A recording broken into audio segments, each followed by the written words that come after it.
தெளிவு செய்வதிலிருந்து பிறக்கிறது, யோசிப்பதிலிருந்து அல்ல. ஐடியாக்கள் மலிவானவை, ஆனால் செயல்படுத்துவது மதிப்புமிக்கது.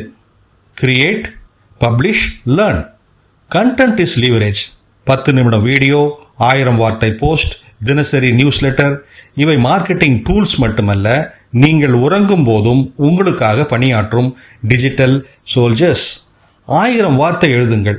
நீங்கள் இம்ப்ரெஸ் செய்வதற்கு எழுதுவதில்லை, எக்ஸ்பிரஸ் செய்வதற்காக எழுதுகிறீர்கள். காஃபி அருந்தும் போது, ஃப்ரெண்டுடன் பேசும்போது போல எழுதுங்கள். 10 நிமிட வீடியோவை தயாரியுங்கள். ஸ்டுடியோ வேண்டாம், டீம் கூட வேண்டாம். பர்ஃபெக்ட் லைட்டிங்கோ சரளமான பேச்சோ கூட அவசியமில்லை. கேமராவை பார்த்து பேசுங்கள். ஒரு ஐடியாவை பேசுங்கள். ஒரு கேள்விக்கு பதில் சொல்லுங்கள். 10 நிமிடம். பர்ஃபெக்ஷன் தேவையில்லை. Perfection is a drop. procrastination socially acceptable form. நீங்கள் முயற்சிப்பதை, தவறுவதை மக்கள் பார்க்கும்போது அவர்கள் உங்களை தொடர்புபடுத்திக் கொள்வார்கள். ஆகவே தயாரியுங்கள், அப்லோட் செய்யுங்கள், பிறகு பர்ஃபார்ம் செய்யுங்கள். Feedback is the filter. Publish, observe. Analyse. Market will show you what ரெசோனேட்ஸ்.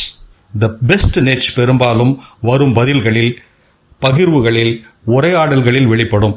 Deepak Kanagaraj என்னும் டிஜிட்டல் மார்க்கெட்டிங் கோச் இப்படி சொல்லுகிறார். இது போன்ற சிந்தனைகளுக்கு தமிழ் பூமருடன் இணைந்திருங்கள்.